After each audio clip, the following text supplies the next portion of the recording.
In Lucy's hands, waste and leather becomes beauty. In her craft, patience becomes power. In a trade dominated by men, she defies every odd through Mawuli made it, proving that nothing is lost and everything can be reborn.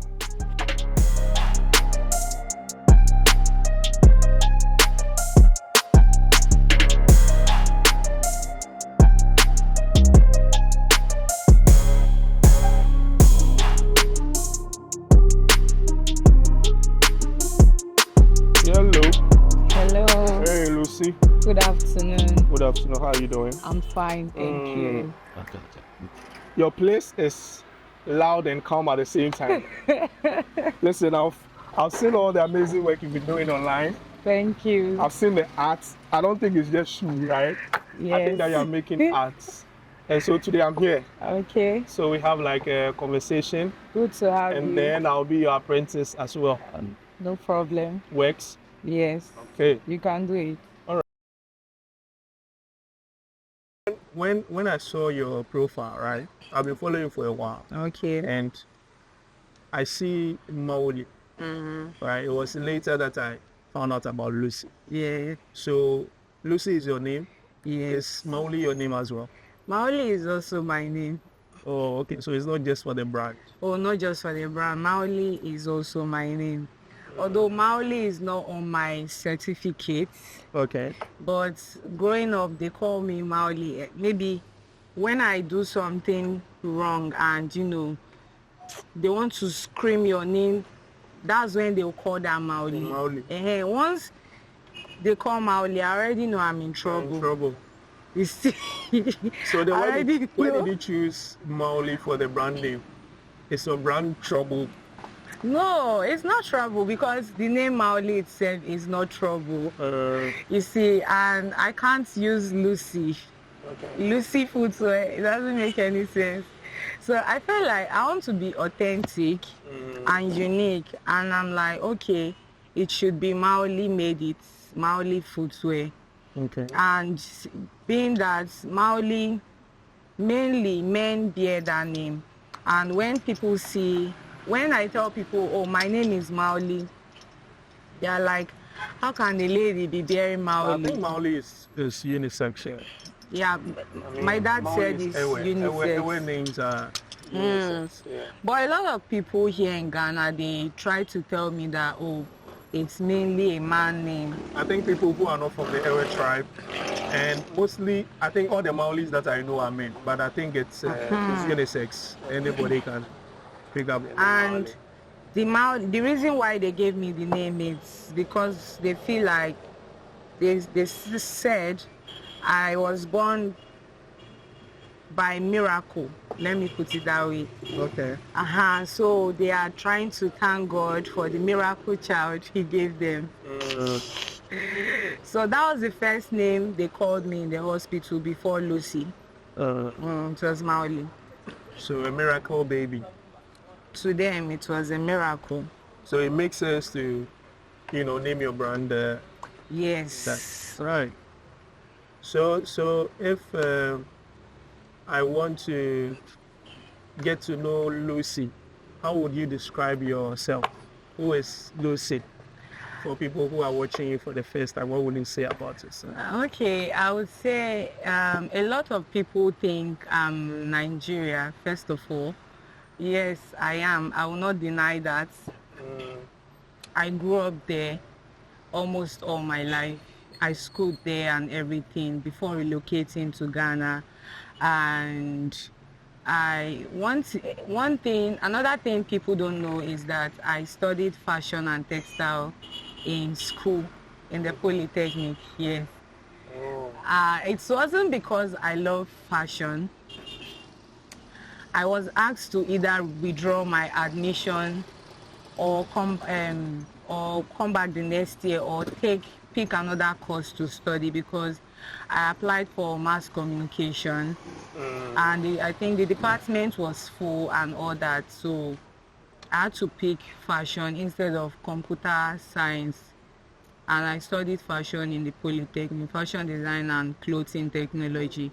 While I was there, I wasn't picking interest in it because right from time I never liked, doing feminine thing. Let me put it that way. Like, okay, I want to be a fashion designer and all that. I never wanted that, to be fashion designer, hairdresser. Then when I was in the secondary school, a lot of my classmates, they were learning skills, some were hairdressers and all that, and I was there like, my mom was like, what do you want to learn? I say, I don't, if I tell you what I want to learn, you people will not allow me. So they literally did a meeting, saying, okay, go and learn something. What did you want to learn? I wanted to learn how to drive truck.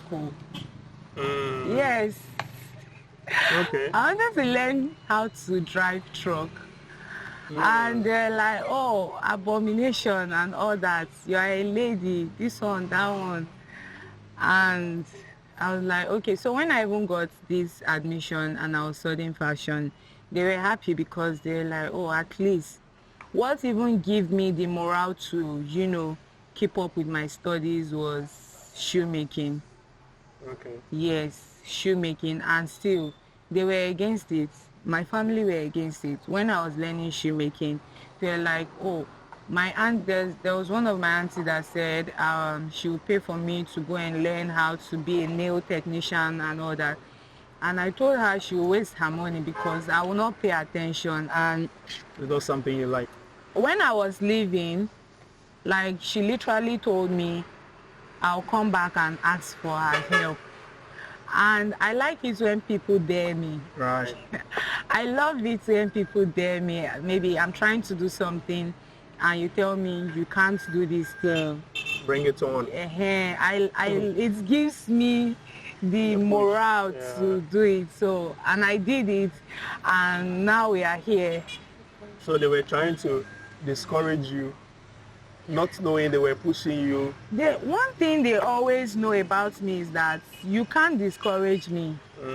If I say I want to do A, okay, I'll do A. Except I see God face to face and God tell me don't do A.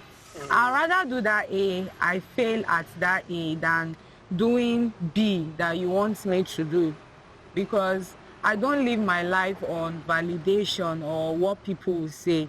I don't care about what people will say, this societal way of, or what will people think, what will people say. Right. I feel like people are depressed. They have not, faced what is going on in their life.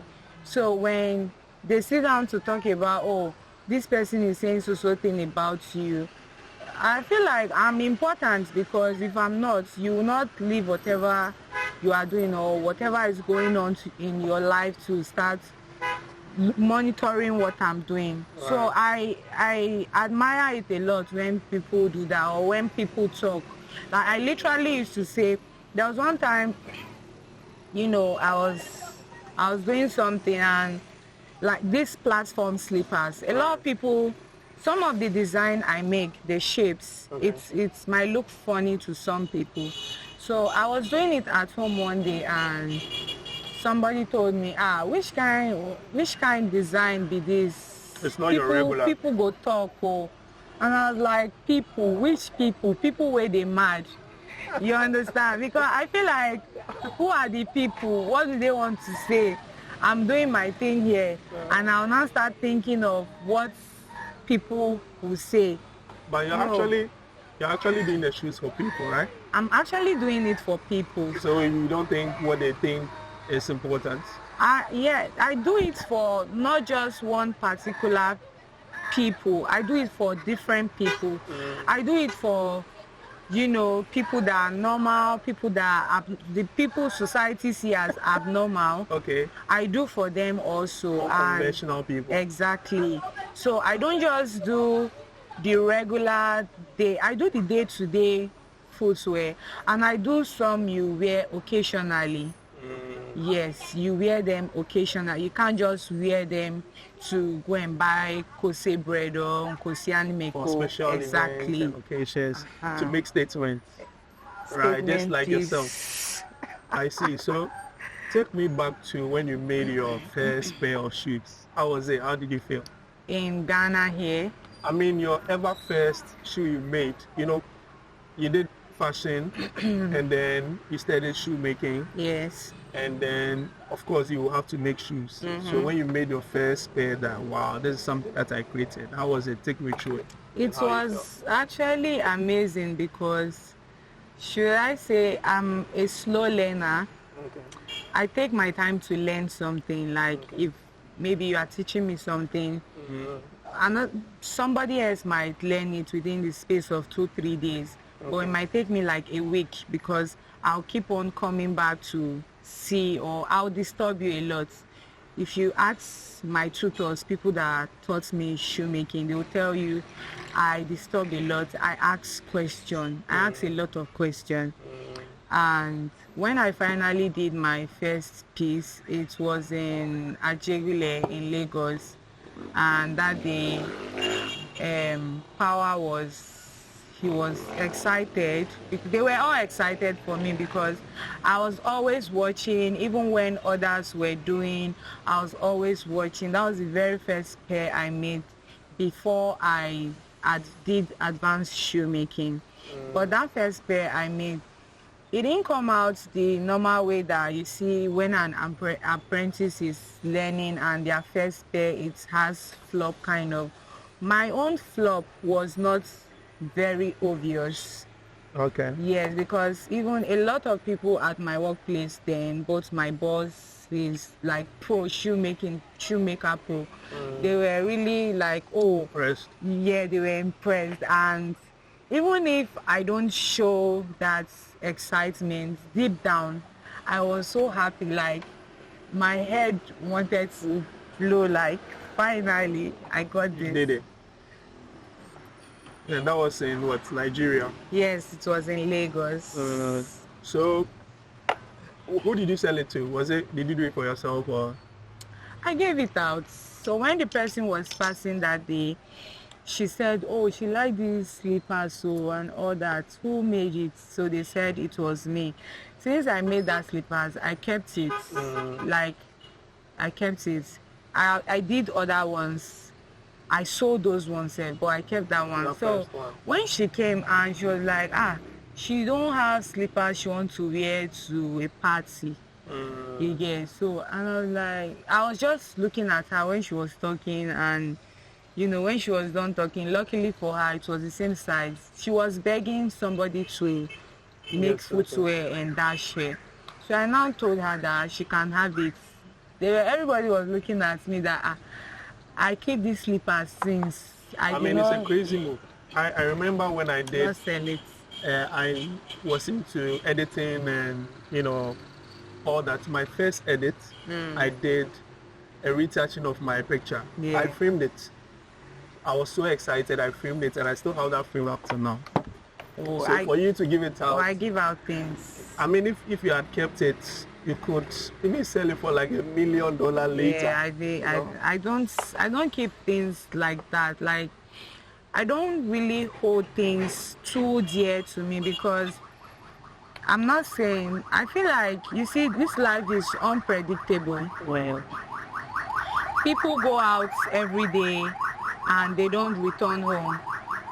I'm not thinking negatively. I always feel like we all pray for long life. And at the same time, you also, that thing you keep, you think is so dear to you. If something happened to you tomorrow, the way people will treat it, you might not like it. Yeah. You understand? So I prefer to let me give it out and see what you are doing to it now than I'll just keep it and then maybe something happened. Right. You get it. What part of your life has led you to become who you are, that today you call yourself a shoemaker? Growing up, like, what did you see? What shaped you because you didn't want to do fashion, you wanted to drive a truck. Yes. You know, it's something that is male dominated. Even shoemaking is male dominated. Yes. Right? And you found yourself doing that. So it means that if you were not doing shoemaking, I'm sure you'd have been doing something that is Male, yes. male dominated. So yes. what part of your life shaped you to become this way, and then today you are a shoemaker? Let me say first, okay, while I was growing up, you see, I have a very strict dad. Okay. Yes, I didn't really go out. I barely go out. When I go to school, I come back home. I don't go to the market and all that. So he has a friend, a Ghana man called Oko. He's a shoemaker. And my primary school was close to where he works. So if I'm coming back, I used to pass there and, he'll give me biscuit and all that. So I'll sit down there and watch him working. And there was one time they were looking for me. They didn't know I was at his shop. I didn't even know they were looking for me. Okay. My dad came back home from work early that day. My mom was in the market. So when he got home, he didn't meet me at home. They came to my school, they didn't meet me there, and they met me at Oko's shop. And we were all surprised because when they saw me, everybody was like, we have been looking for you. Where have you? They thought maybe, So they gave me beating of my life that really? I will not forget, yes. And I say, I keep saying that when I was seeing what that man was doing, I actually loved it, I admired it. And also growing up, I didn't get the chance to, learn a skill I want to because they were all male dominated. Why I didn't really venture into female, dominated skill was because I faced a lot of bullying when growing up. I was bullied a lot. So then I felt safe being seen around men. That was then. I felt safe around them because they don't get to say, oh, look, I grew up in a very religious home. Yes, sir. And that religion made me reserved then. I feared a lot of things and, I get scared. I get scared a lot then. So when Oko also inspired me, and when I was done with secondary school, I applied, I wrote JAM and post-UME. I didn't get the cut-off mark for the university I wanted to go. Initially, I wanted to study law. So since I didn't get it, and it was the Polytechnic, and they said I have to withdraw my admission, I was like, no, I'm not withdrawing my admission. I'll go to this school. So I had to pick something relating to fashion because I was like, at the end of the day, I'm still going to do this shoemaking, whether anybody like it or not. Yes, and that was how I found myself here. I've always imagined myself. You see where I am today, I've always imagined it in my career, right from time. Like I'll just sit down like, oh, I want to be this shoemaker one day. And when I say it, people see it as, not just people, my parents, they see it as I'm being delusional. Topa. Because they felt like I'm going to go with this societal way of you get married, you have children, you will not have the chance to do what you want to do. They were telling me then that Shay is when you are married and you have children that you'll be thinking of shoemaking. In my head, I was like, joke's on you. Joke on you if you think I'll succumb to the way society make women to be. You go to school with all your degree and everything, and the next thing, most times you don't pursue your career. The next thing you are married, the next thing you are giving birth to children, the next thing you are taking care of these children. It's now as if you are forgotten about yourself. Now you are taking care of another human being. Now your own, everything you ever dreamt of, it has died because of, you know, marriage and all that. Yeah, people achieve that even while they are married. I am not people, and people is not me. So you talk about societal norms and Yeah. the way people want or expect a woman to be. Yes. Now, how you live your life?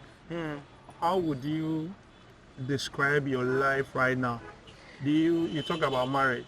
You know, do you see yourself settling? So now that you are pursuing what you want to do you think you want to have kids anytime soon? What's your future plan like? The truth is, right from time, I keep saying it that marriage free, child free, especially child free.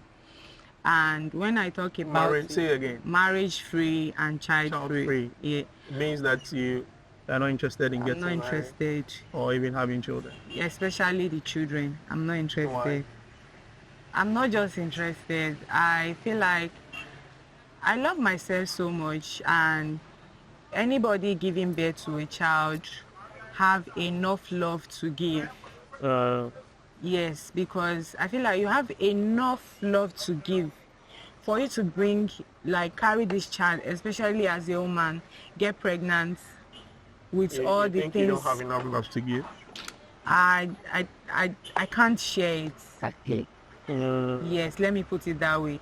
I can't share it with another person I'll bring into this world, because it comes with a lot of, parenting. It comes with a lot of sacrifice.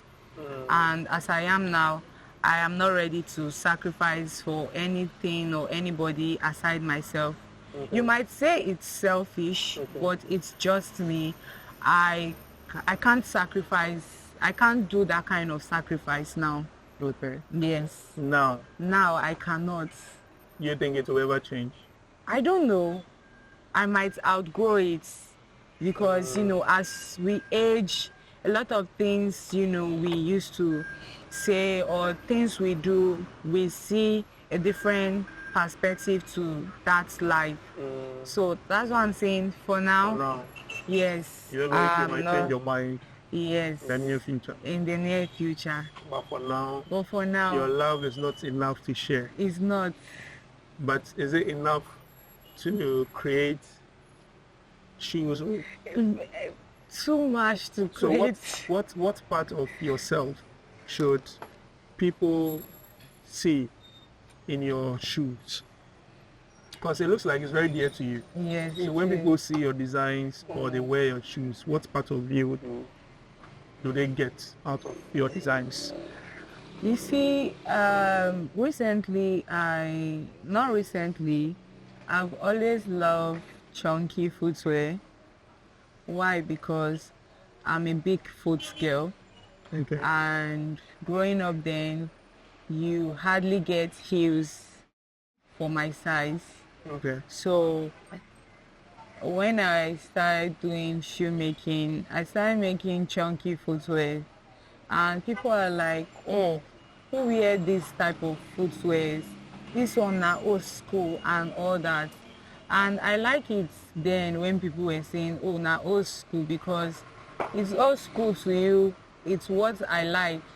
What you like is not what I like. And, I want people to see that, when they, wear any design I make at all, I put in all the love I have in doing that particular piece.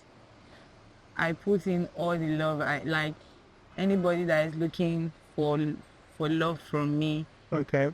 Buy a piece from me. You get all the, like, when you even want to put it on, you get that love. Like, oh, this person really, put in their all in getting this thing done. Okay. So you talked about your designs not being like the regular. Yeah. So who are your markets? Who are your target markets? Who will you say you design for?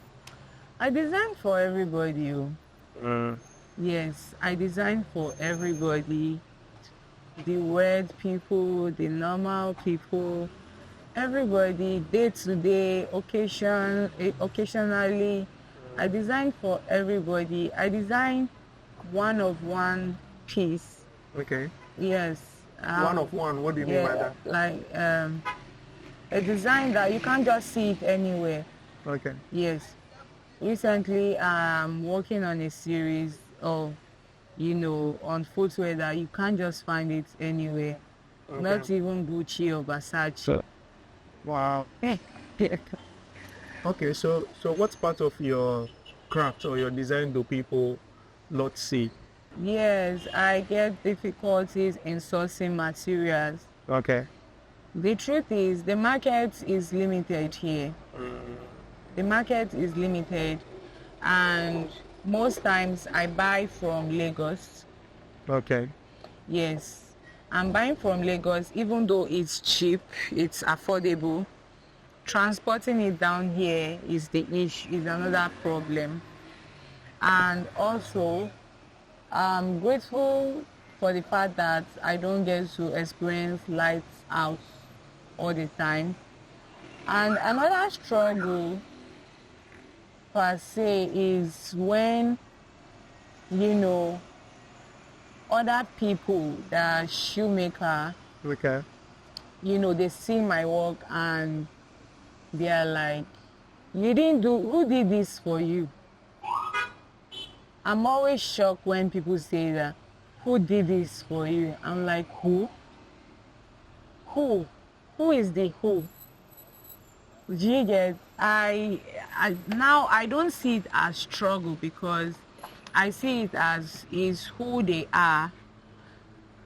It's really who they are because I Is it don't that they think don't believe that they you don't can make something like yeah, this? they don't believe. A lot of people don't. Most people don't believe. But how do you take that? I don't see it as anything. Yeah, I don't see it as anything because I don't have to prove to you or anybody that or try to defend that I did this work. Till maybe I'll give you that benefit of doubt thing, you see me working, or I do tell people, oh, okay, if you want to believe that I'm the one doing this, maybe you should come around when I'm working and you see the starts and the finishing. It shouldn't be that, okay, I start it and I give it to somebody to finish it along the line, because over here in Ghana, there's no lot of female shoemaker, so that's why most of the men, I do call them sexist because they try to like, oh, I've had a lot of people tell me that, oh, I can make this for you and you post it as you are the one selling it. And I'm like, you're insulting all the years I sacrificed in learning this skill. Because if I wanted to, I wouldn't have bothered learning shoemaking. Do you get?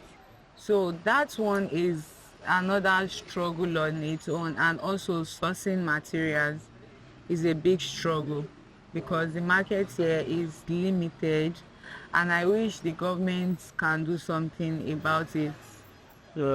So you're struggling to source materials, right? Yes. And then all the challenges that comes with you being a female shoemaker. Yes.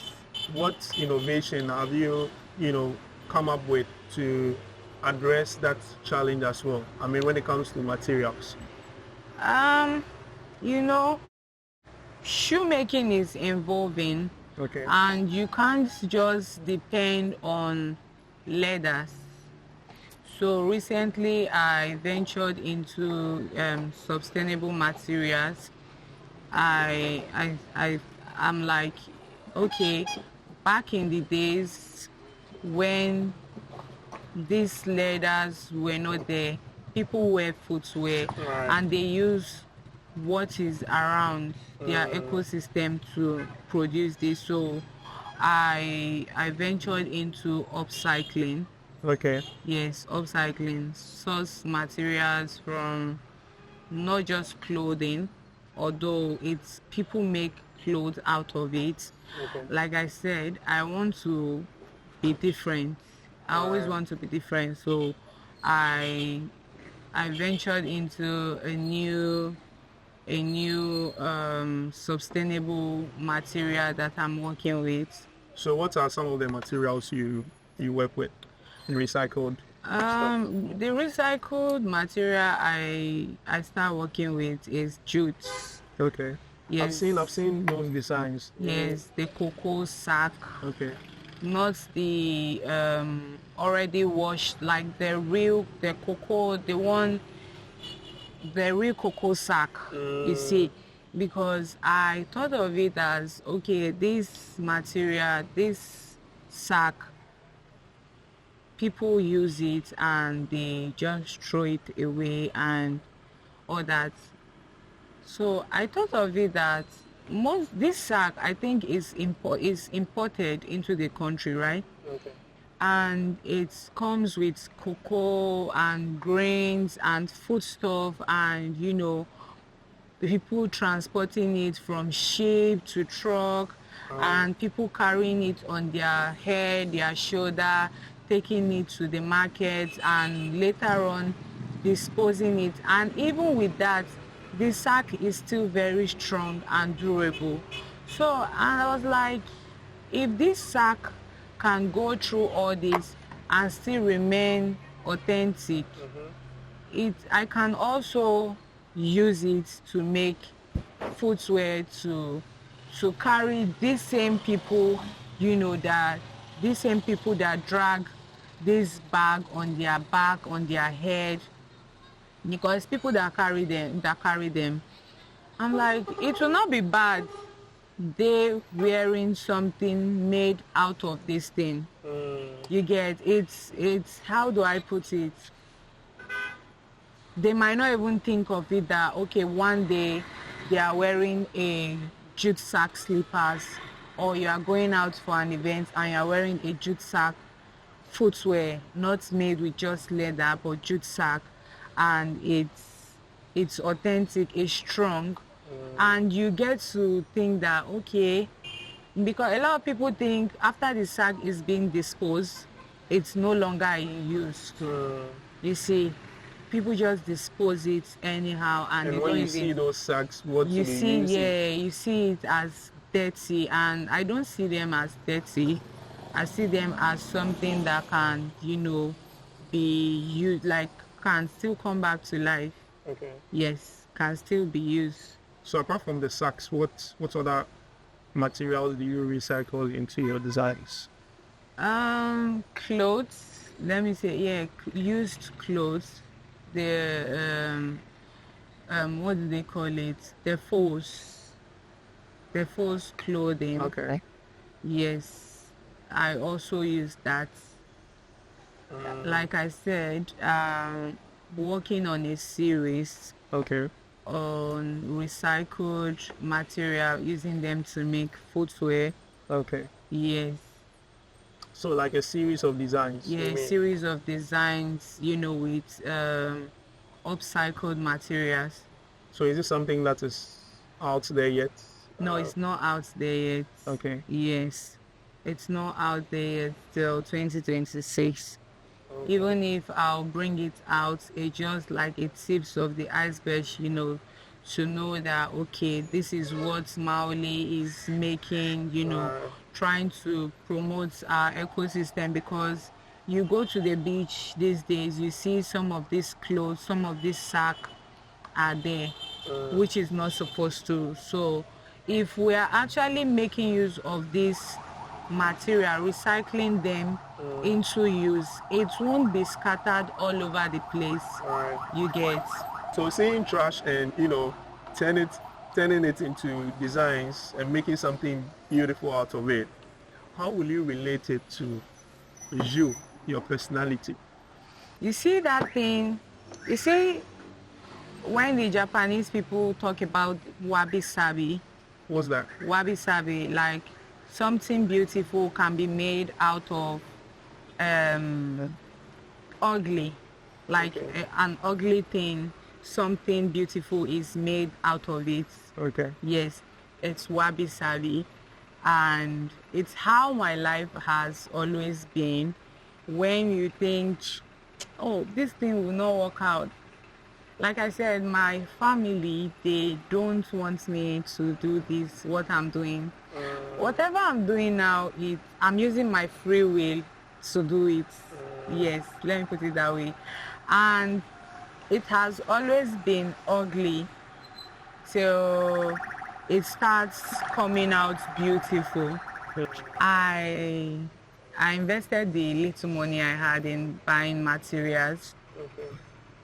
So one thing I'm not scared to do is, talking to people that, oh, see what I do. When I bought the material, I don't know who I'm going to sell to. So I started using social media, and I started going to events, I met people, I talked to them, introduced what I do. I don't care to know if you buy from me. I just want to tell you because you might need my service in the nearest future. Putting yourself out So there. that was how it all started. I started getting, orders. And along the line, I was sharing a workspace with a colleague. I left there. I went to another workspace. I was working there, and while I was there, I had like a breakthrough. Let me put it that way. I had like a breakthrough because the visibility I was always looking for actually came. Okay. Yeah, I got it. I got that visibility, and I still keep putting myself out there. I don't want to stop putting myself out there. When people say, oh, I'm a private person, when it comes to my business, I am not private. Like, advertising, I am very shameless when it comes to that. Because at the end of the day, it's what will pay the bill, not what will people say, or, oh, they're poor. Like when I post, I don't get a lot of engagement. I don't post because of engagement, because I know that at the end of the day, people see it. Most of the people that, have bought from me are not even people that follow me or people I follow on social media. There are people that my posts just come on their timeline and they checked out my page and they reach out to me. Yes. How will you pronounce your brand? Mawuli made it. Mawuli made it. Not Mawuli shoes. No. Okay. Mawuli made it. So maybe someone wants to come around and see, because like you said, people doubt if you are the one who Yes. make these shoes. So if someone wants to locate you, how do they get? Yeah. I'm in Osu. My location has always been Osu. Just that now I have a permanent location. Okay. Should I say permanent or like for now? I have a location that even in the next 2 years you'll find me here.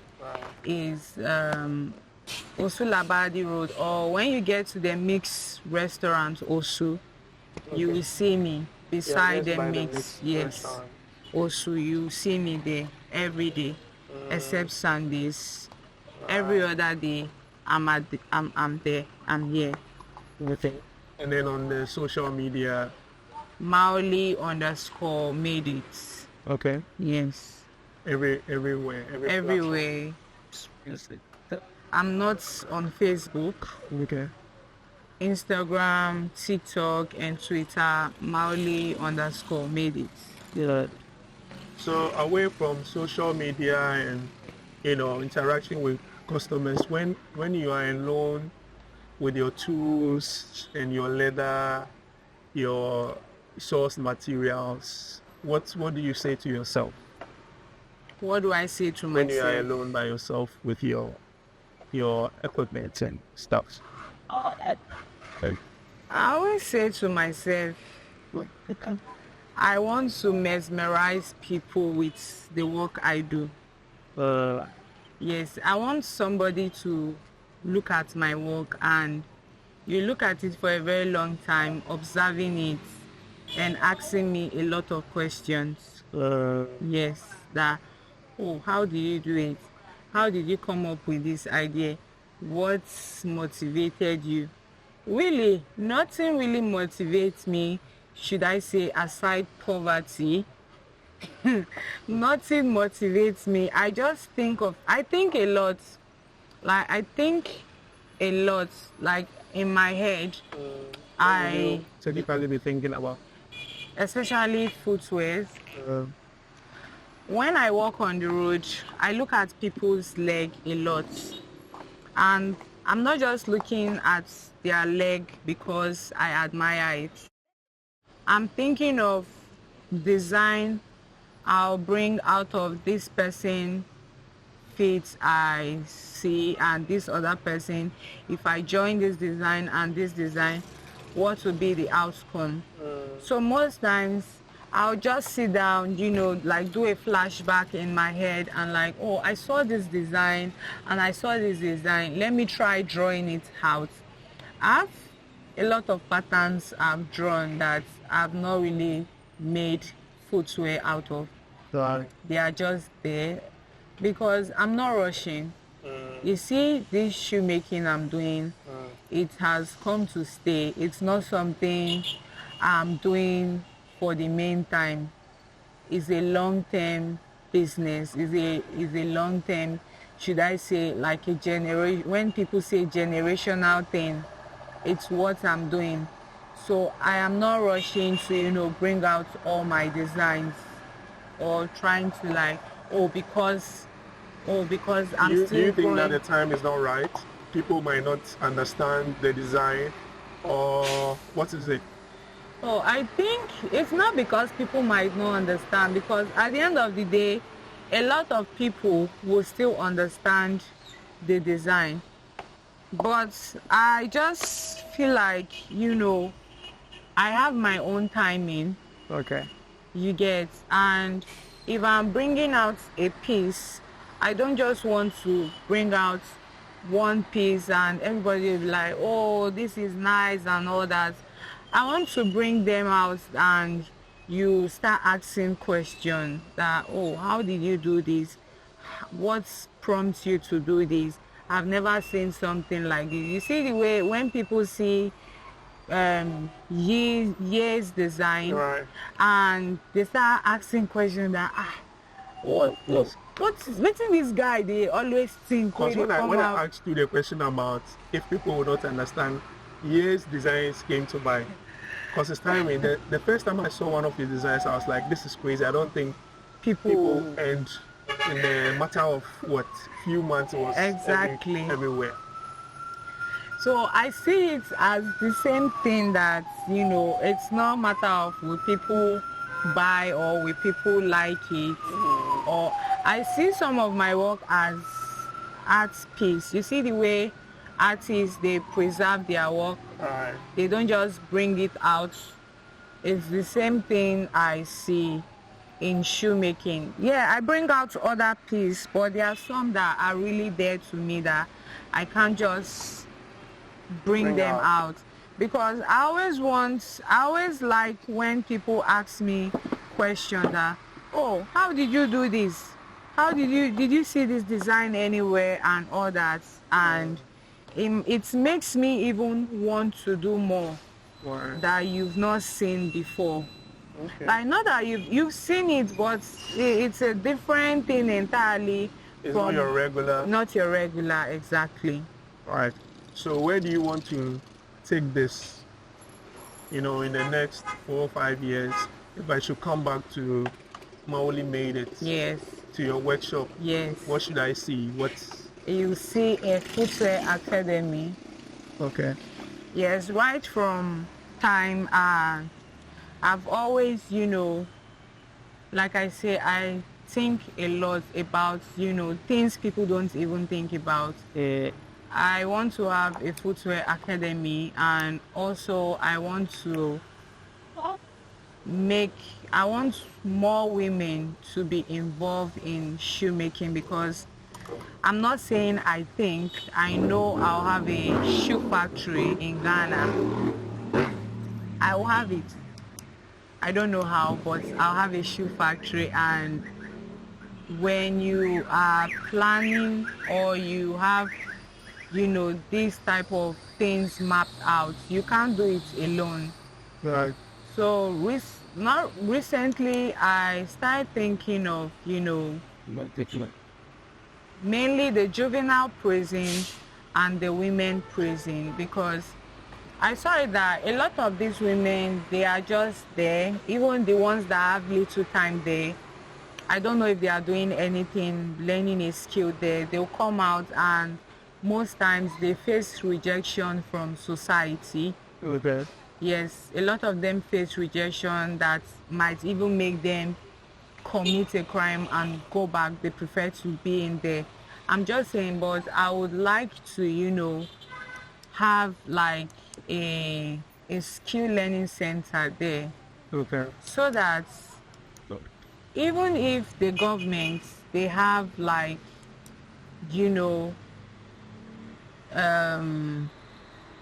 should I say, a campaign, or they have, I'm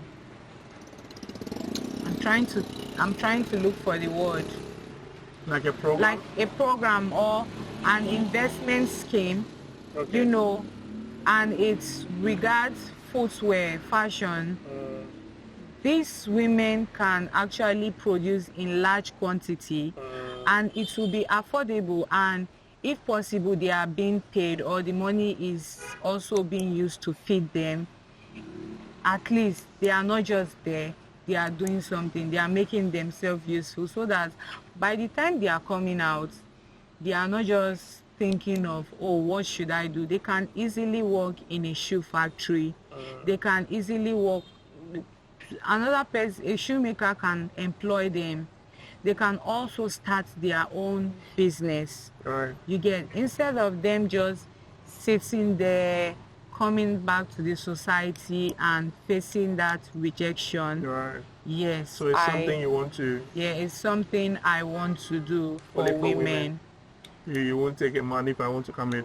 Oh, sure. I've been here. If a man, I offered myself to be an apprentice, and oh, let me give you something Yeah, to of do. course. I want you to glue. okay. I hope I don't mess it up. Glue this, yes, and glue the leather and As leave well. it to dry. Yes. Okay. So I would Am I want going to be do your that. first male apprentice? Yeah, you will be my first male apprentice. I must be very lucky. In the situation of loving yourself, or in the term loving yourself, what have you done for yourself that you say that, yes, I did this for myself out of love? Acquiring this workspace Okay. was the greatest thing I've done for myself. One of the things I've always prayed for was getting a workspace, and people always discourage me, saying you can't get it in Osu. Osu is too expensive. Osu is this, Osu is that. And I keep telling them, I will get it in Osu. I'll get it in Osu. They say, oh, go to Labadi, go to Teshi, go to this. I say, I'm not going anywhere. If it's not Osu, count me out. So it was really a big deal for me. So this is one of the biggest This love is one of the you biggest showed to things. yourself. Yes. And I'm really proud of what you've done. Thank you. You didn't wait for any man to do this for you. I don't wait for any man. And then you've done this for yourself. Yes. So, I mean, I think I'm buying into your idea of loving yourself and showing yourself so much Yeah, love. you should show yourself love. So are you open to, you said you wanted to open a school in the future. Yes. Are you open right now to get people, if someone wants to come in and learn? Yeah. Actually, I have one student. Okay. Yes, I have one student. If she's watching this video, I want to tell her that I'm proud of her. Okay. I have one student I'm tutoring, although she has not resumed yet. I'm trying to fix this land space, you know, before she starts coming. So if people want to come, they can come? Oh yes, if people want to come, they can come. Okay. Yes, if people want to learn a skill, they can. That's okay. They can scope in. Okay, so Lucy, thank you very much for your time. I think Thank you we've for had coming. an interesting conversation Yes. from your designs to your personal life. It's been an interesting one. I think your life should be in a book.